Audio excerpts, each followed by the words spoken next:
귀한 찬양 감사합니다.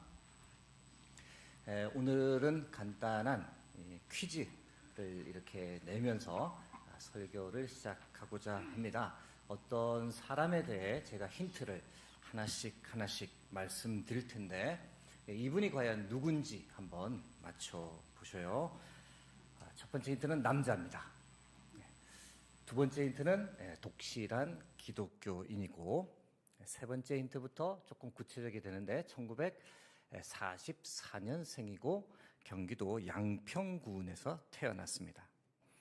네 번째 힌트는 어릴 때부터 이제 독실한 부모님 밑에서 신앙생활을 열심히 했고 4명의 남매로 이루어진 가정 중에 둘째였습니다. 다섯 번째는 그런데 갑자기 이 가정에 풍파가 일기 시작했는데 가장이셨던 아버지께서 일찍 생을 달리했습니다. 여섯 번째 힌트가 결정적입니다. 1958년이었고 이분이 이제 당시 중학교 2학년이었는데 하루는 하교하면서 친구들과 축구를 했던 거죠. 근데 네? 지금 누가 이렇게 빨리 들어오시면 당황스럽습니다. 1부, 2부 때는 굉장히 생소하셔서 어르신들이 잘 모르시더라고요. 근데 3부 때는 바로 맞춰주시네요. 축구하다가 이제 골키퍼를 보다가 이제 아주 강한 공에 얼굴을 맞았죠. 이후 시력을 점점 잃기 시작했습니다. 2년간 시력을 고쳐보려고 2번이나 수술까지 했지만 회복되지 못했습니다. 결국 외상에 의한 망막박리라는 진단과 함께 시력 회복 불가합니다라는 이제 판결을 받았습니다. 네. 강영우 박사님, 예배 시간에 또 이렇게 용감하게 외치시는 분이 아까 누구셨습니까? 네, 손까지 또 번쩍 드시고, 네. 제가 나중에 큰 선물 하겠습니다. 이후 어떤 일이 이 가정에 일어났느냐? 시력 회복 불가라고 하는 판정 소리를 듣자마자 어머님께서 쇼크를 받으셨습니다. 뇌출혈로 쓰러지셨고, 다시 일어나지 못하셨습니다. 2년 후 1962년에는 누나까지 이제 하나님의 부름을 받았는데 부모님이 다 돌아가시다 보니 사남매만 남았고 누나가 이제 가장이 된 거죠. 학업을 포기하고 봉제공항에 다니면서 생계를 꾸리다가 과로로 쓰러졌습니다. 졸지에 이제 3명의 남매만 남았는데 그 중에 가장이 바로 강영우 박사, 눈먼 강영우 박사님이셨습니까? 가정을 돌볼 수 없겠죠. 결국 세 남매는 뿔뿔이 흩어지게 되었습니다.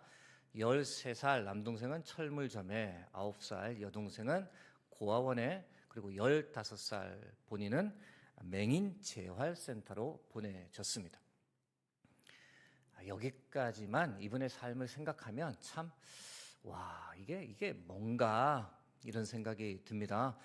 여러분에게 만일 이런 일이 일어났다면 여러분들은 어떻게 그 이후의 삶을 이어가셨겠습니까? 저는 생각만 해도 숨이 탁 막히더라고요. 제가 과연 정상적인 삶을 살 수 있었을까? 그 역경과 고난을 제가 어떻게 견디며 살 수 있었을까? 상상만 해도 난감한 거죠. 오늘 믿음의 눈을 들면이라는 제하에 여러분과 하나님의 말씀을 나누고자 합니다. 육체의 시력은 비록 잃었지만 믿음의 눈을 가지고 살았던 이 강영우 박사님 삶을 좀 생각하면서 믿음이 과연 무엇인가? 이분의 성공한 후반기의 삶보다는 10대, 20대 때 감당하기 어려운 역경을 어떻게 파헤쳐 나갔는지를 여러분과 잠깐 나누고자 합니다. 오늘 설교는 강영우 박사의 유고작입니다. 내 눈에는 희망만 보였다라고 하는 이 책을 제가 많이 참고했다는 것 미리 말씀드립니다. 우리가 믿음의 눈을 들면 우리에게 어떤 일이 일어날 것인가? 이 질문 대한 답을 두 가지로 여러분과 나누겠습니다. 첫 번째, 우리가 믿음의 눈을 들면 고난도 축복이라고 말하게 됩니다. 시편 119편 71절 말씀 합독하겠습니다. 고난 당한 것이 내게 유익이라. 이로 말미암아 내가 주의 율례들을 배우게 되었나이다. 아멘. 아주 짧은 문장인데 참 대단한 고백이죠. 여러분, 우리 중 누구도 고난을 원하는 사람은 없습니다. 고난 없는 인생을 원하고, 그리고 혹시 지금 현재 어떤 고난 중에 있다면 이것도 빨리 지나가기를 간절히 바라는 게 우리의 심정이죠. 그런데 이 시편 기자가 고백하는 겁니다. 하나님, 지금 제게 주신 고난 축복입니다. 제가 이 고난을 통해서 하나님의 말씀을 보게 되었고 하나님의 말씀의 깊이의 은혜를 알게 되어서 하나님 감사합니다. 이렇게 고백하고 있는 거죠. 보통 사람은 아니죠. 오늘 소개하는 강영우 박사님이 이런 고백을 드린 사람 중에 한 사람인데요. 물론 그런 고백에 이르기까지는 참 어려운 과정을 거쳤습니다. 15살 때 눈을 회복하기가 불가능합니다라는 이야기 들었을 때 처음에 어떻게 반응했을까요? 입원했던 병원에서 나는 그만 죽겠다, 자살하겠다 소리치면서 간호사를 놀라게 했던 적이 한두 번이 아니었습니다. 1962년 누나까지 세상을 떠났을 때는 하나님을 향해 큰 소리로 원망하고 소리쳤습니다. 하나님, 세상에 이런 가혹한 일이 어디 있습니까? 4년 동안 부모님을 잃고 누나를 잃고 내 눈까지 잃었습니다. 제가 도대체 무슨 죄를 지었길래 저에게 이런 벌을 주시는 겁니까? 눈을 고쳐달라는 기도도 참 열심히 했더랬습니다. 한동안 당시 조용기 목사님이 하셨던 천막교회에 부지런히 다니며 치유를 위해 기도도 많이 받았는데 1년 동안, 그러나 기적은 일어나지 않았습니다. 그러다 보니 어떤 생각이 들었냐? 더 큰 죄책감에 사로잡혀 버렸던 거죠. 나는 믿음이 없구나. 내 믿음이 부족해서 하나님께서 나를 고쳐주지 않는 거구나. 나는 하나님께도 버림받은 존재구나. 심한 자책감과 더불어 하나님께 버림받았다라는 절망감에 사로잡혔습니다. 그런데 감사하게도 그런 죄책감, 자책감에 시달리고 헤매고 있을 때 한 줄기 희망과 같은 사건이 그에게 일어났는데요. 1964년 우연히 기독교 라디오 방송 인생상담이라는 방송을 듣다가 자기의 이 상황 그리고 자기의 처절함을 한번 보내보아야겠다, 사연으로. 그리고 그 맨 마지막에는 왜 하나님께서는 나의 기도에는 응답하지 않는 겁니까? 왜 나의 눈은 치료해 주지 않는 겁니까? 라는 질문까지 포함해서 편지를 보냈습니다. 그 방송을 진행하시던 반병섭 목사님이 다행히 그 강영우 박사님의 편지를 보고 답장을 해 주었던 거죠. 그 답장에 2개의 성경 구절을 담아 보냈습니다. 하나가 요한복음 9장 1절에서 3절 말씀이었고 다른 하나는 고린도후서 12장 7절에서 9절 말씀이었습니다. 요한복음 9장 1절에서 3절 말씀 제가 다시 한번 읽어드립니다. 예수께서 길을 가실 때에 날 때부터 맹인된 사람을 보신지라. 제자들이 물어 이르되 랍비여, 이 사람이 맹인으로 난 것이 누구의 죄로 인함이니까? 자기니까 그의 부모니까? 예수께서 대답하시되 이 사람이나 그 부모의 죄로 인한 것이 아니라 그에게서 하나님이 하시는 일을 나타내고자 하심이라. 여러분, 강영우 박사님이 이 말씀을 보고 얼마나 큰 위로와 힘을 얻었을지 충분히 상상이 되실 겁니다. 책에서 그렇게 고백합니다. 어려서부터 늘 보아왔던 말씀이고 암송했던 말씀인데 이 말씀을 편지에서 보는 순간 정말 망치로 머리를 한 대 얻어맞는 기분이었습니다. 내가 죄를 지어서 하나님께 버림을 받은 것이 아니라, 내가 정말 잘못해서 내 눈이 이렇게 된 것이 아니라 하나님께서 나를 통해 일하시고자 하는 뜻이 있어서 이런 일이 나에게 일어난 거구나. 요한복음 말씀을 통해 믿음의 눈이 확 뜨였던 거죠. 그러면서 자신에게 일어난 이 고난을 새롭게 해석하게 된 겁니다. 더불어 자유함, 평안함, 기쁨이 그의 마음 가운데서 넘쳐 흘렀습니다. 반병선 목사님이 주신 다른 한 구절은 고린도후서 12장 7절에서 9절 말씀인데 이전에 한번 여러분께 나눈 적이 있습니다. 읽어드립니다. 여러 계시를 받은 것이 지극히 크므로 너무 자만하지 않게 하시려고 내 육체의 가시 곧 사탄의 사자를 주셨으니 이는 나를 쳐서 너무 자만하지 않게 하려 하심이라. 이것이 내게서 떠나가게 하기 위하여 내가 3번 주께 간구하였더니 나에게 이르시기를 내 은혜가 내게 족하도다. 이는 내 능력이 약한 데서 온전하여 짐이라 하신지라. 그러므로 도리어 크게 기뻐함으로 나의 여러 약한 것들에 대하여 자랑하리니 이는 그리스도의 능력이 내게 머물게 하려 함이라. 아멘. 사도 바울의 고백이죠. 이 고백을 통해서 강영우 박사가 2가지를 깨달았던 겁니다. 하나는 사도 바울에게는 믿음이 있었지만 하나님께서 치유하지 않으신 것도 있구나. 그리고 사도 바울에게는 가시라고 하는 장애가 있었음에도 불구하고 하나님께서는 사도 바울을 더 크게 쓰셨구나. 이것을 자신의 삶에 적용했던 거죠. 내가 믿음이 없어서 하나님께서 내 눈을 치료해 주지 않는 것이 아니구나. 나는 이름에도 불구하고 하나님께서 쓰시겠구나. 말씀을 통해 믿음의 눈이 활짝 열렸던 겁니다. 그래서 그날 이후 2번 다시 자신의 눈을 고쳐달라는 기도를 드리지는 않았습니다. 사랑하는 여러분, 우리의 눈이 열리면, 이 믿음의 눈이 열리면 나의 고통, 나의 고난을 완전히 다르게 해석할 수 있는 능력을 덧입는 줄 믿습니다. 여러분, 인생 참 아이러니하죠. 말씀드린 대로 우리 중 어느 누구도 고난을 원하진 않지만 우리 인생에는 항상 고난, 고통이 수반됩니다. 우리가 그 고난, 고통을 맞닥뜨릴 때 우리가 그것을 어떻게 받아들일까? 우리의 선택지는 2개입니다. 하나는 원망하고 절망하고 좌절하고 삶을 포기할 것이냐, 아니면 믿음의 눈을 들어 하나님 이 고난도 축복이라고 선포할 것이냐. 사랑하는 여러분, 여러분은 어떤 선택을 하시겠습니까? 간절히 기도하고 소망하기는 우리 모두가 믿음의 눈을 들어 이렇게 고백할 수 있기를 바랍니다. 하나님, 내게 고난 주심도 감사합니다. 이 고난 통하여 하나님 더 알게 하시니, 이 고난이 나를 겸손하게 하니, 이 고난 통해 하나님의 강하심이 드러나니 감사 또 감사합니다. 여러분, 어떤 고난, 어떤 고통 가운데서도 믿음의 눈을 들어 고난도 축복이라고 선포할 수 있는 저와 여러분이 되길 주의 이름으로 축복합니다. 다음으로 믿음의 눈을 들면 우리에게 어떤 일이 일어나느냐? 2번째, 삶의 목적을 발견하게 됩니다. 강영우 박사님 이야기 조금 더 이어가는데요. 1962년 남매는 뿔뿔이 흩어졌고 강영우 박사님 서울 맹학교를 다니기 시작했습니다.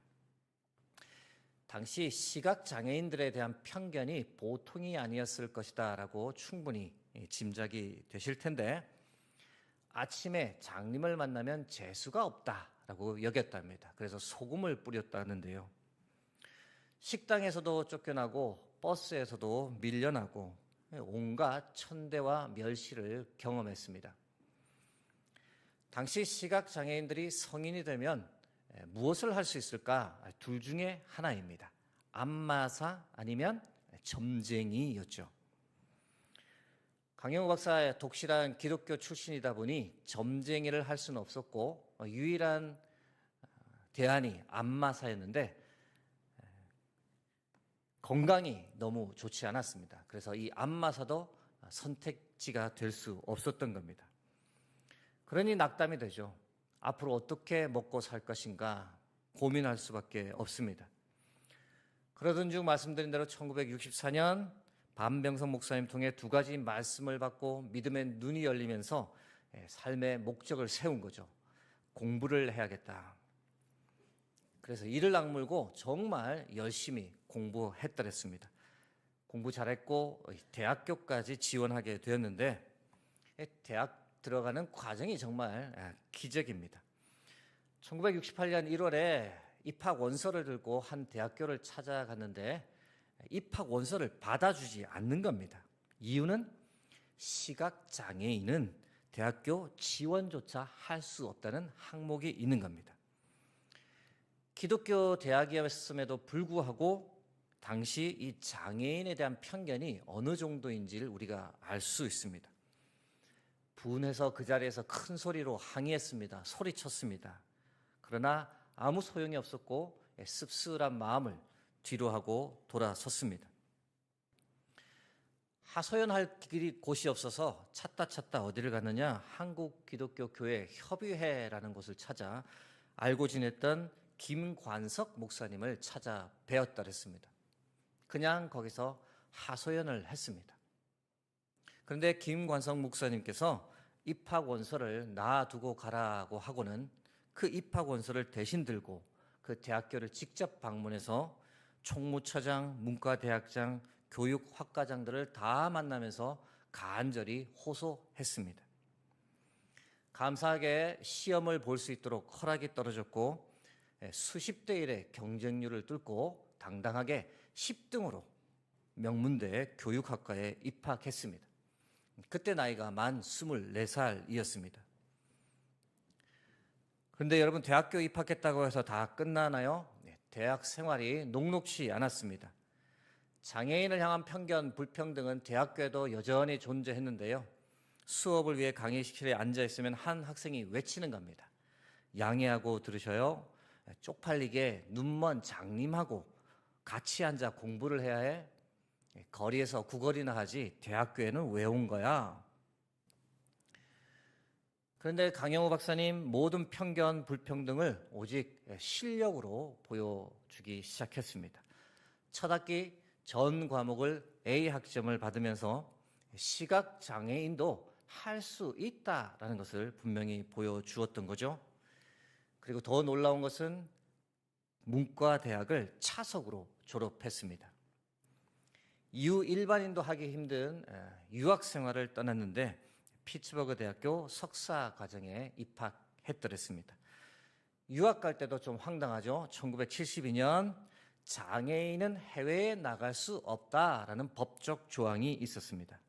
지금으로서는 상상도 못할 일인데, 아무튼 이 법적 조항까지 바꾸어 가면서 유학을 갈 수 있었고 우리나라 최초의 장애인 유학생이 되었던 겁니다. 이런 과정을 쭉 거치면서 강영우 박사가 삶의 목적을 더욱 분명하게 세우게 되었는데, 장애인에 대한 사회의 이 편견, 불평등이 너무 심하다. 장애인의 인권과 복지를 위해 나는 살아야겠다. 이것이 바로 나를 향한 하나님의 뜻이고 내 삶의 목적이다.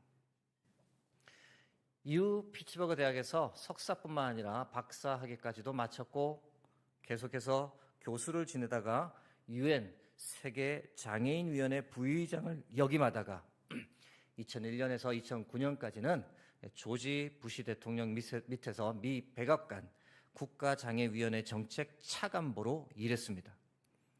미국에 갔던 이민자가 올라갈 수 있는 최고의 고위직까지 갔던 겁니다. 그러면서 미국에 살던 장애인들의 삶이 개선되도록 누구보다도 큰 공헌을 하신 분입니다. 강영우 박사님 책에서 이렇게 고백합니다. 실명을 하기 전 나는 딱히 세상을 살아가는 목적이 없었다. 원대한 꿈을 가지고 세상에 나아가 이 세상을 더 아름다운 곳으로 만들겠다는 생각 같은 것은 해본 적이 없었다. 그런데 실명을 하고 나서야 나는 꿈을 가졌다. 그때서야 온전히 하나님의 도구로 살아가겠다는 생각이 들었고 목적이 생기니 공부할 이유가 생겼다. 사랑하는 성도 여러분, 믿음의 눈을 들면 삶의 목적을 발견하게 될 줄로 믿습니다.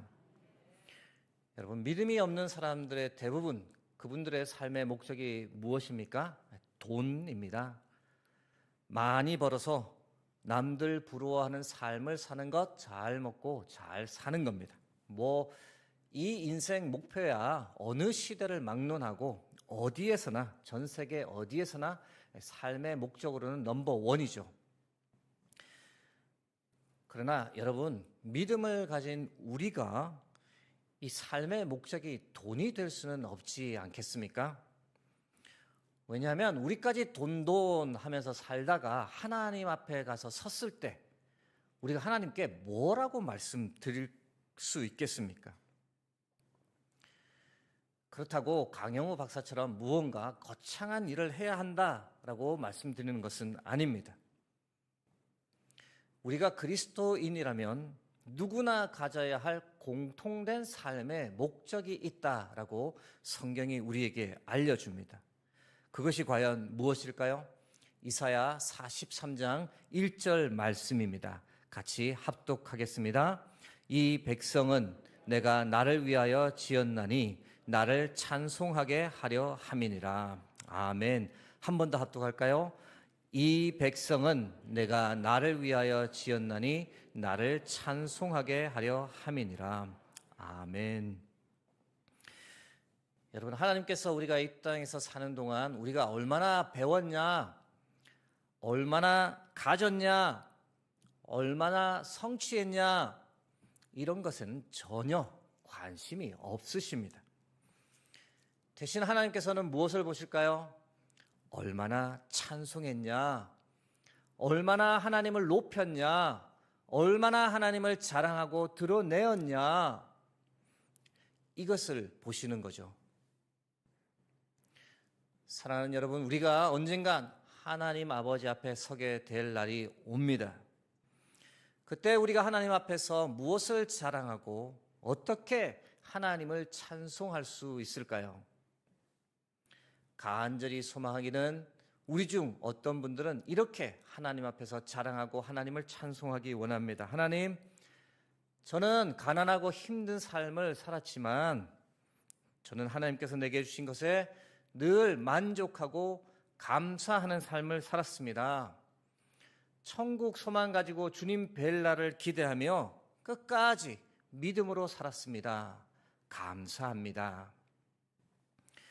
이렇게 하나님을 찬송하시는 분도 있기를 소망합니다. 하나님, 저는 살면서 한 것이 별로 없습니다. 그러나 나를 구원해 주신 그 은혜에 감격해서 그 은혜 어떻게든 다른 사람들에게 흘려보내려고 믿지 않는 남편, 믿지 않는 친족들에게 평생 전도하며 살았습니다. 하나님, 감사합니다. 이런 분도 있기를 소망합니다. 하나님, 사람들이 자신의 성공, 명예, 부를 자랑하며 살 때 저는 오직 하나님만 자랑하며 살았습니다. 예수 그리스도만 자랑했습니다. 하나님 믿는 믿음이 무엇보다도 최고라고 사람들에게 말하며 살았습니다. 감사합니다. 사랑하는 성도 여러분, 이제 말씀을 맺고자 합니다. 우리 모두가 믿음의 눈을 들어 주님을 온전히 바라볼 수 있기를 소망합니다. 믿음의 눈을 들어 내게 어떤 고난이 올지라도 그 고난도 하나님의 축복이라고 선포할 수 있기를 바랍니다. 믿음의 눈을 들어 어떤 상황, 어떤 역경 속에서도 하나님을 찬양하는 삶을 포기하지 않겠다고 그렇게 결단하며 살아가는 그런 삶을 살아가는 저와 여러분이 되길 주의 이름으로 축복합니다.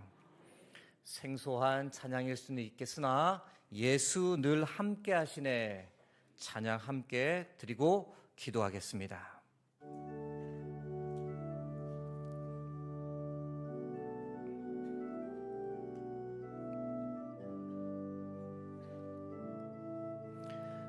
고단한 인생길 고단한 인생길 힘겨운 오늘도 예수 내 마음 아시네. 지나간 아픔도 마주할 세상도 예수 내 마음 아시네. 고단한 인생길 힘겨운 오늘도 예수 내 마음 아시네. 지나간 아픔도 마주할 세상도 예수 내 마음 아시네. 믿음의 눈 들어 주를 보리. 이 또한 지나가리라. 주어진 내 삶의 시간 속에 주의 뜻 알게 하소서. 믿음의 눈 들어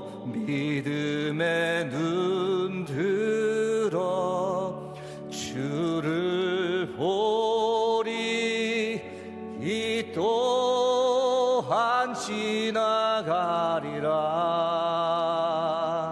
주어진 내 삶의 시간 속에 주의 뜻 알게.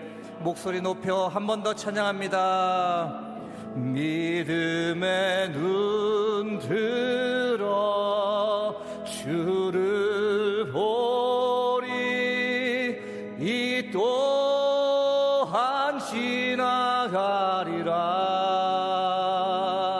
주어진 내 삶의 시간 주의 뜻 알게 하소서.